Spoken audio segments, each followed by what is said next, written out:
Only mode. Hello, my name is Danielle Deptuck, and I am the support facilitator at the Self-Management Program of Southeastern Ontario. We would like to welcome you to our 8th webinar of our series of Lunch and Learns for healthcare professionals, which is part of our efforts to build various communities of practice in the region. I apologize ahead of time if my sound is a little off. Our main speaker's sound, however, is much better, so it shouldn't be an issue throughout. I just have a few housekeeping pieces to mention before we begin. As you will notice, you are currently muted. In a moment, I will unmute everyone. If someone is on the phone, but for some reason cannot access the webinar, please speak up at that time, and I will take down your information in order to troubleshoot offline. Then before beginning again, I will mute everyone once more. If you have any issues during the webinar, please get my attention by virtually raising your hand. You do that by clicking on the hand icon on your webinar dashboard and then typing your issue or comment in the chat box, which is also in the same area. Okay, so now I'm going to unmute everyone. Does anyone have any technical issues that I need to be made aware of? Okay, if you are but unable to connect to the online webinar portion or to speak on the phone, please let me know by emailing me at selfmanagement@kghc.ca. That email was also included in your reminder emails that went out today, and that way I could just troubleshoot with you offline. Now, we'll be answering questions at the end, but please feel free to type them into the chat box as you think of them if you're worried about forgetting them. We will also have a question-answer period at the end, and we can take new questions then as well.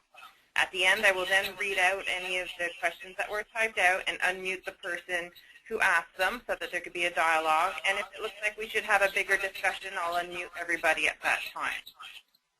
If you would like a printout of the slides with space for taking notes for what we're going to be going through, it can be downloaded from our website, and the direct link is provided on that same reminder email that you would have gotten.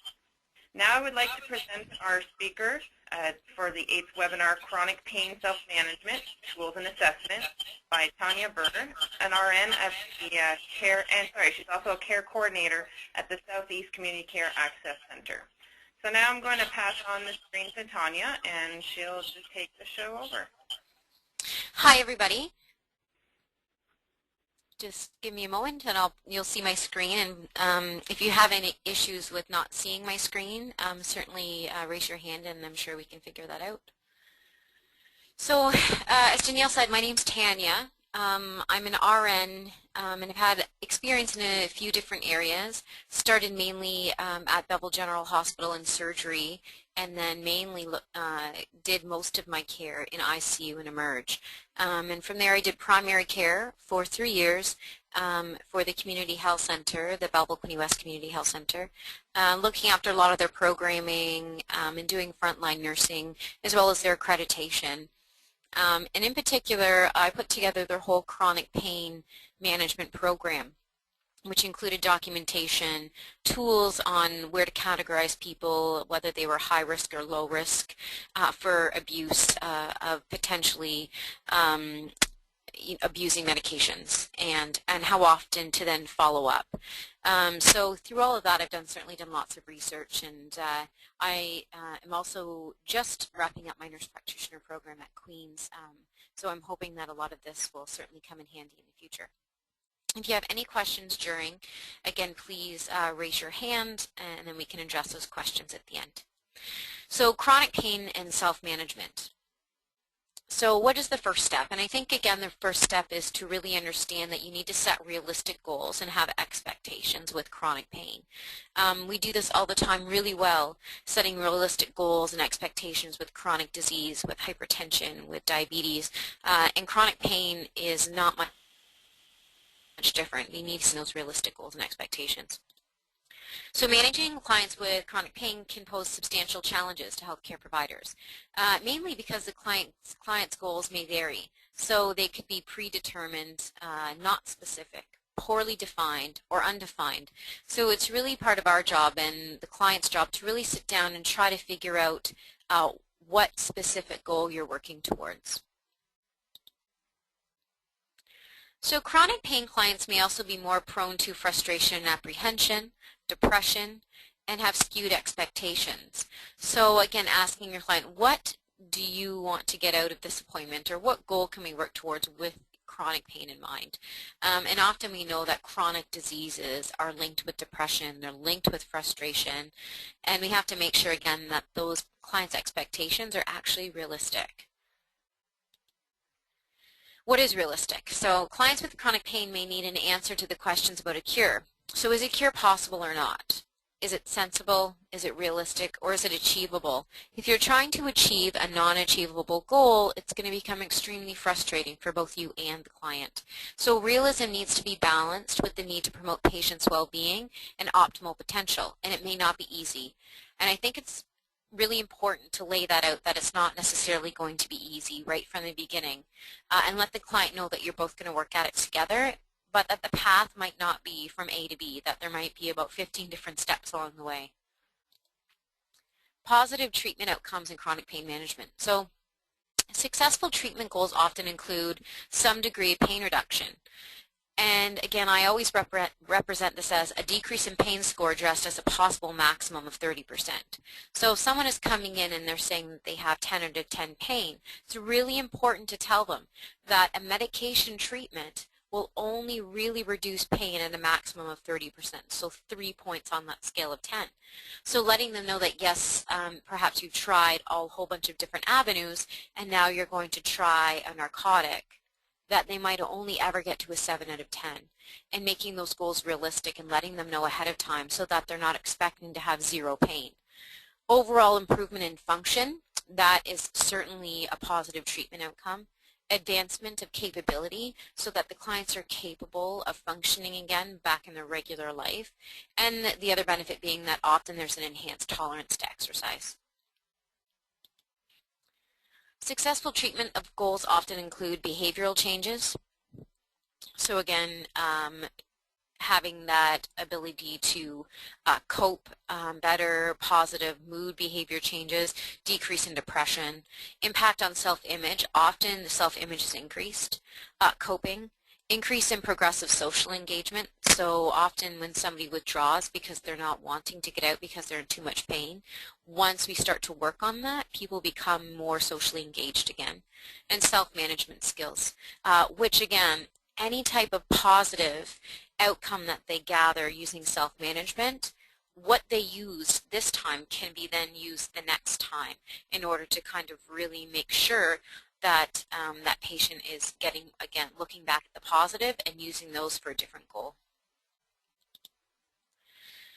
Pain-specific factors and client needs. So a number of factors are related specifically to the chronic pain condition that can impact the client. So what type of pain, what's the quality of pain, what's the duration and intensity of pain, what are the affected areas, what's the prognosis? Is this a prognosis that's, can it get better, or is this something that's going to gradually cause the client to decline? Is it a coexisting condition? So is there cancer? Is there depression? And are there other factors? So again, these are really key parts of that detailed type of history that you want to get with the client before you go further. Chronic pain management. So it's a logical and reproducible approach that is valuable for successful pain management, and it consists of, again, a detailed history and physical. So whether you are the healthcare provider that is getting that history and physical, or you're one of the allied healthcare providers that are then looking at that history and physical, that is really key to making sure you're ruling out any other cause. Appropriate testing that can expedite diagnoses. So again, making sure that you're not missing something that's the root cause of this chronic pain. Establishment of realistic and preferred common goals of further treatment and or evaluation. Construction of a treatment plan. So again, in conjunction with the client, you need to pull together, involves them. Flexibility and adjustment of treatment plan based on intermittent assessment and client questioning. So again, this is where I certainly helped at the last organization I worked with by looking at that client at an overall level and then saying how often do we need to follow up with these clients, and how often do we need to be doing the different assessments, like the brief pain inventory, and what questions do we need to ask to make sure that we don't need to change that treatment plan to meet our goals. So what is different about chronic pain? Chronic pain differs from other medical conditions because the client is directly involved in the determination of a positive treatment outcome. So the client needs to be working just as hard as you to reach that goal. What are chronic pain clients looking for? So improvement of 100% of pain may not be a patient's primary goal. So assuming that somebody wants their pain just to be completely disappeared is an assumption, and sometimes it's not a proper one. Chronic pain can be a continuing dynamic experience as asking clients' needs. So chronic pain can fluctuate, and I think again we see a lot of this chronic pain, this fluctuating chronic pain with clients that have fibromyalgia. Often they can have periods of time where they're quite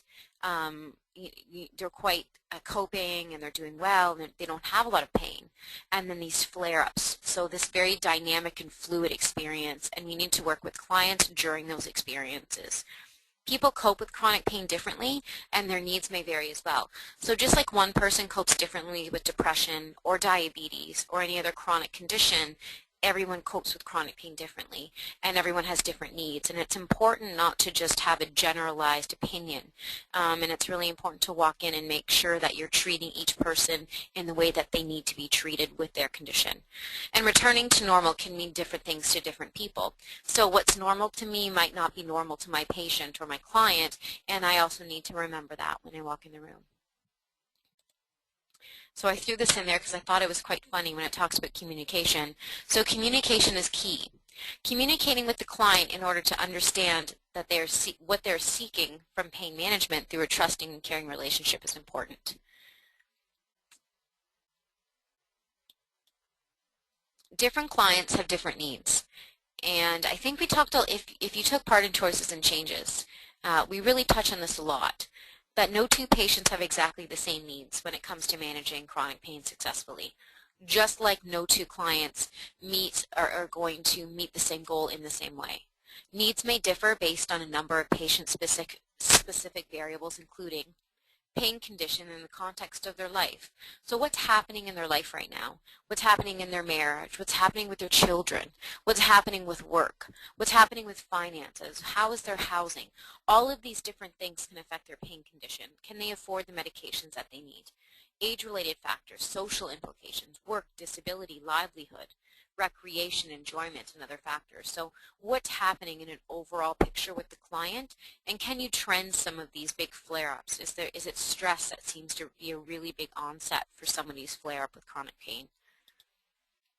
The impact of chronic pain can vary depending on the aspects of the pain condition. So what's the time frame? How long have they had it? How long have they been dealing with this? How long have they been coping with it? How long have they been struggling with it?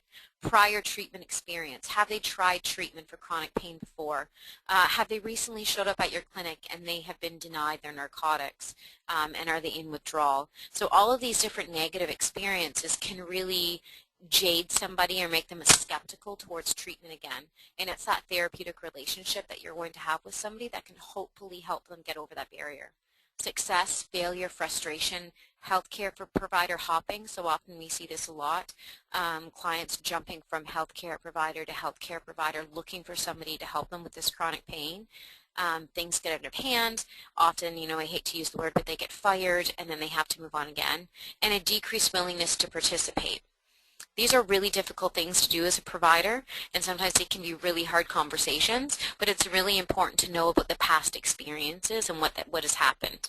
So precipitating factors as well. So injury versus cancer versus infection versus no clear precipitating event. So is it a chronic pain based on a previous injury? Is it a non-acute chronic cancer pain? Often these things will really indicate how you're going to treat and how you're going to move forward with this patient or client. Age and needs as well. So factors related to age can determine chronic pain clients' needs. So activities of daily living. How are they getting up in the morning? Are they able to get up and bathe themselves? Are they dressing themselves? Are they feeding themselves? are they shopping? Are they doing their laundry? Are they doing all these different aspects of daily life? Are they able to do them? Are they young or are they old? And again, knowing that an older person that has some more comorbidities, or somebody that's dealing with arthritis or some other later age onset type of conditions, makes it much more difficult. And what else are they on? What are the indications that they can't have treatment for? They can. Do they have an ability to communicate? And often when we think about clients with behavioral disability or with a learning disability or disabilities in general, can they communicate effectively? Are they able to tell you what they need? So it's really important to remember that as well. Cognitive function. Are they functioning at a level that you can actually, can they be part of that care planning? Are they employed or retired? Do they have time to do some of the pieces that you're asking them to do? Does it fit into their schedule? And are they a caregiver or a recipient? So are they primary caregiver for somebody else right now and they're very overwhelmed with that? Again, knowing what's happening in your patient's life when you're creating these care plans and when you're looking at what their needs are is really important. Social aspects and needs. So what's the overall outlook? Is it longevity versus chronicity of the condition? How long is this going to last? Is it going to get progressively worse? Expectations of the client's long-term future. What is this condition going to look like for the client in 50 years? Presence or absence of a caregiver. Do they have anyone to help them? Do they live alone? Is it a positive reinforcement environment? So do they have positive supports in their household? Family and friends? Are they fairly socially isolated? All of these can be big barriers towards working towards a positive outcome. Work, disability, and livelihood. So these are all closely related to all other factors. The need to work versus the lack of desire to work, and often you see this in depression, which is really linked to chronic pain. So you know that you need to work, but you just can't do it. You know that you need to get out of bed in the morning, but you just can't do it. And because you can't, it makes you feel even more like a failure. And it's quite a vicious circle. The satisfaction versus work-related distress. So, do you like your job? Are you going to get up in the morning and go to work? Are you happy to go to work? Or is there something that's going on in work that's causing you quite a bit of distress and you just can't do it? Are you disabled or distraught? So are you actually able to complete, again, those activities of daily living like we talked about? Is there an economic issue? So what are your finances like? Are you having trouble even making your rent right now? So does it make sense to me to talk about getting a gym membership and doing physiotherapy when you can't afford to put food on your table? Self-image. How do you view, ask your client how they view themselves. Do they have, their pride? Often people don't want to go and move forward and accept even items from a food bank because they're too proud and their pride's too great to do that. What are the demands of the profession? So what do they do for a living and what are the demands on them in that level? Because that's probably quite stressful. And then again, others' opinions and peer pressure. So the stigma that comes along with chronic pain, with some of the conditions that I often hear some, I want to say co-workers, but other colleagues say about, oh, those people with fibromyalgia or chronic fatigue. Again, that's stigma, and that can really affect your appointment if you don't really have empathy for that client that's sitting there. So a roadmap for chronic pain. Clients and healthcare providers should reciprocally communicate and identify likely results of treatment. So what's the most likely result from this treatment? And it's really important that you kind of talk about this. What's unlikely the result of this treatment? It's unlikely that you will get down 0 out of 10 pain when you came in with 8 out of 10 pain by starting this medication. It's unlikely. Role and responsibility of provider and the client. Often you see these in written statements, depending on what clinic you work at. And what happens is that people will put the responsibility of the provider and the role of the provider, and then they'll put the responsibility of the client. And again, you often see this sometimes in a narcotic agreement. That is the client's responsibility to return for follow-up appointments, that it's their responsibility to not use street drugs, et cetera, et cetera. Expectations of all the parties need to be laid out, and past experience and possible influences. So are you living in a boarding house right now where you're worried that the medications that I'm sending home with you could be stolen? Are you worried about the peer pressure that might be involved in the house that you're living at because there are street drugs in the home? Any of those possible influences really need to be explored. Alternate strategies based on mutual decisions and informed consent. So again, the client still needs your consent to treat. So you need to really make sure that they're on board for that treatment. So again, so where do we go from here? And it's kind of like looking at a map and trying to find out where you're going when you actually don't have a destination. So how can you possibly identify your arrival to a destination if you don't know where that destination is or what that destination is?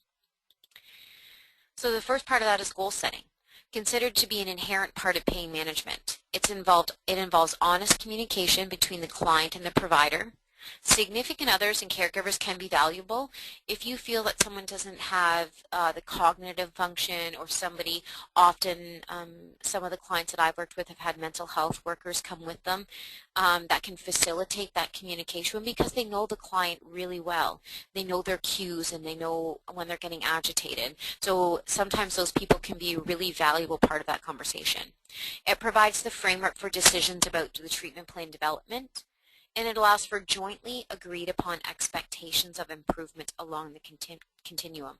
So those jointly agreed upon expectations, that may change because remember, chronic pain is fluid, it's dynamic, but the key point there is jointly agreed upon. The client needs to agree to that goal.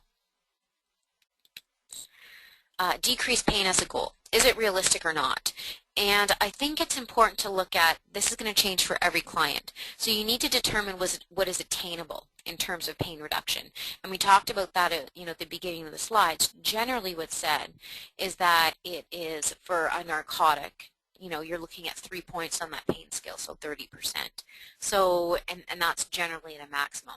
So it's important to lay that out in the beginning. Now again, there's lots of other different goals and lots of other different ways to attain pain reduction, whether that be through physio, through exercise, through working with mindfulness, some of the other programs that exist. But if a patient only links decreased pain with success, then they may be unhappy despite other successes or experiences. So it's important to not just look at decreased pain as the goal. There needs to be other pieces in there. Perhaps it's, I'm going to be able to get out of bed in the morning and get dressed and go to work at least 2 days this week.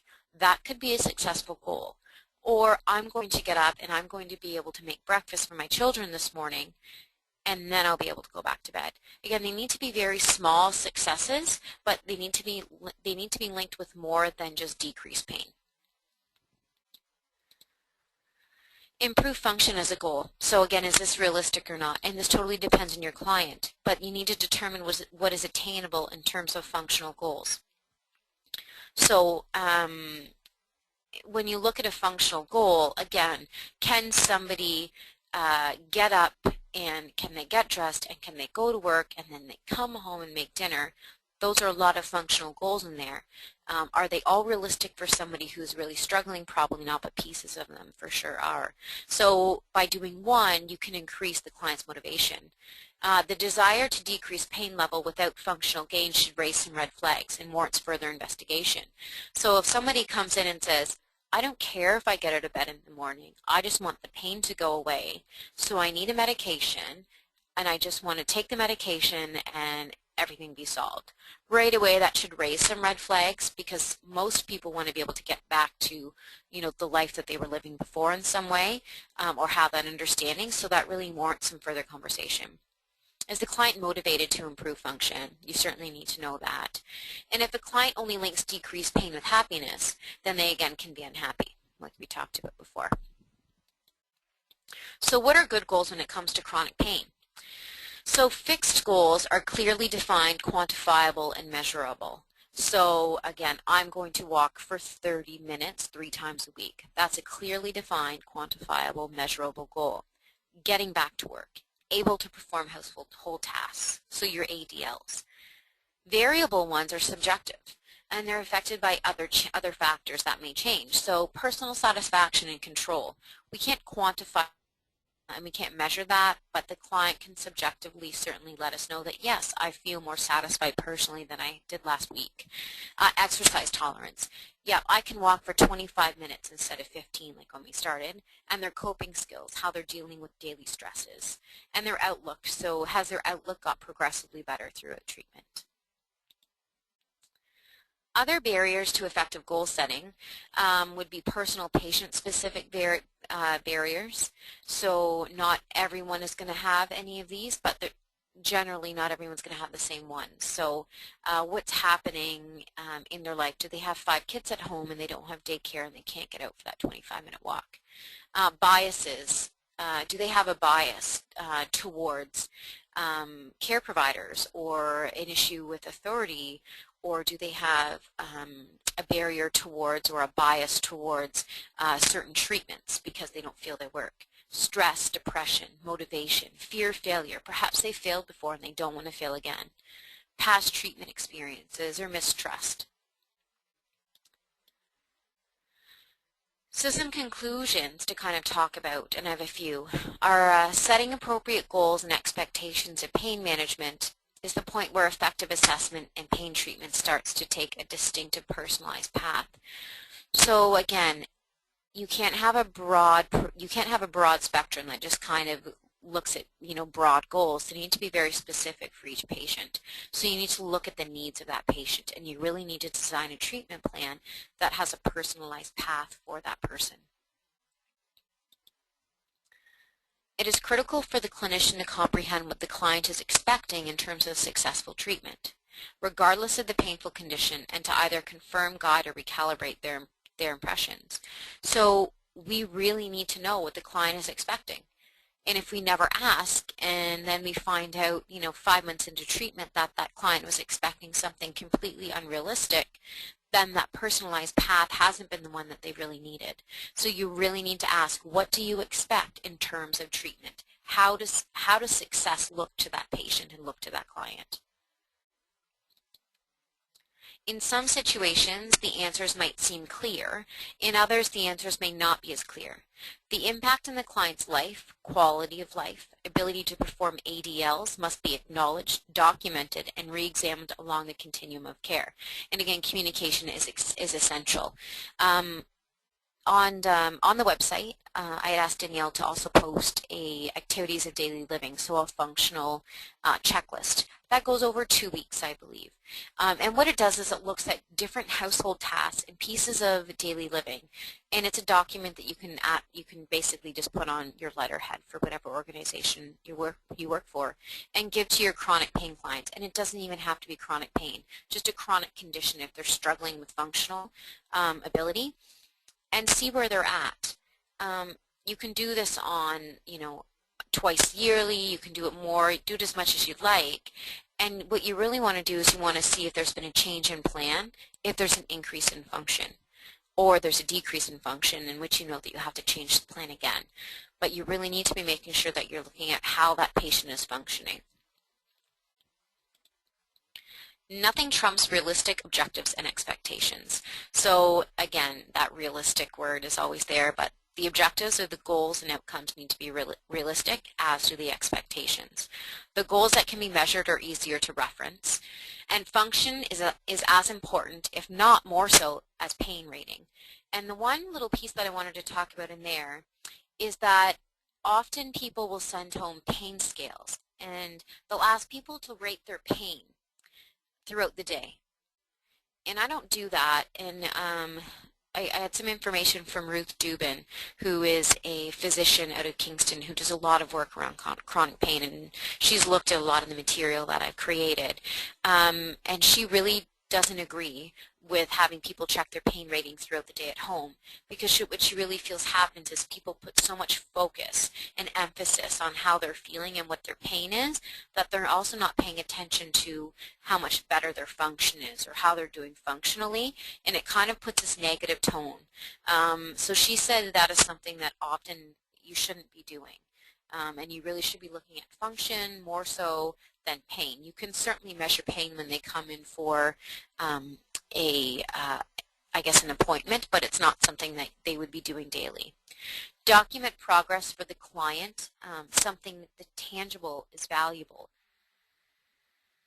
to measurement. So when you're documenting, you want to document the actual progress for the client to be able to see and measure.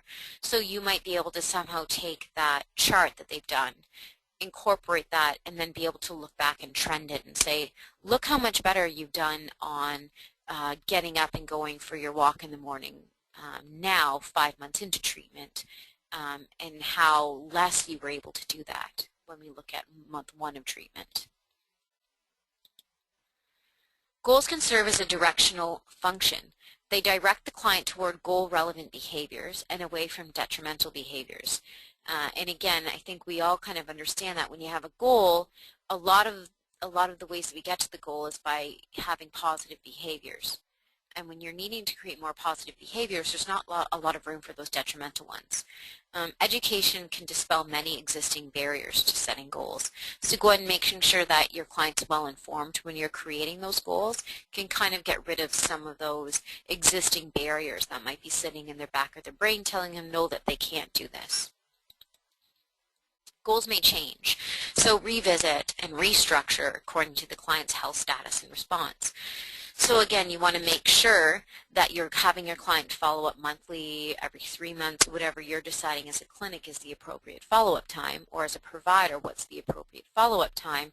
And you want to, again, restructure that care plan if it needs to be according to the client's health status and how they're responding at that time. If you feel that they need smaller goals, if you feel that they need bigger goals, if you feel that they need to change paths altogether, and if so, recheck their functional ability, make sure that they're functioning well, and if you have to, see them back sooner. But again, much like when we talk about any type of self-management, that follow-up is really key. And just the last little piece, I thought this was a really great poem that kind of summed up some of the difficulties we as providers have with chronic pain, and the ability for us sometimes to not be able to have a definitive diagnosis for somebody. This is by Bear Peterson. So I tried to paint a picture of how I really feel, but I could not find the colors to make it all seem real. Not one color was hot enough to show the burning pain. Not one color bright enough to make me wince again. Not one was dark enough to show the isolation. In the end saw one thin line, worn, frayed, and almost broke. To my mind, that one thin line is a single thread of hope.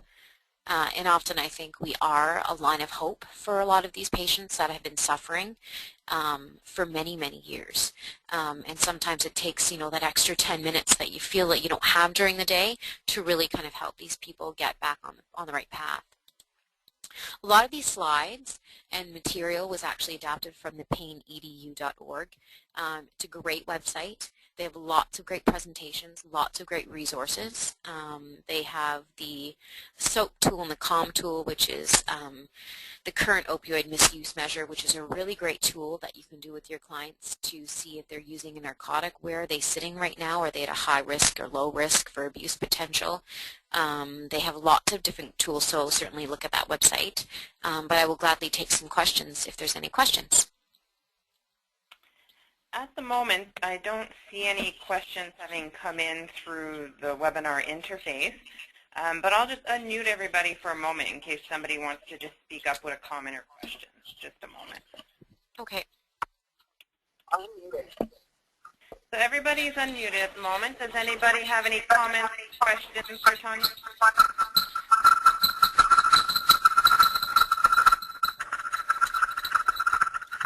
Okay, I'm going to take that as a no, and there's a bit of background noise. So I'm going to mute everybody again. But if ever you come up with more questions, feel free to email me at the self-management email. That's in your reminder emails with the address right there. And I could always pass that on to Tanya and get an answer for you or get you in touch. Absolutely, yeah. So does anybody else have any last questions or comments that they would like to get my attention with through the raising your hand or the chat option?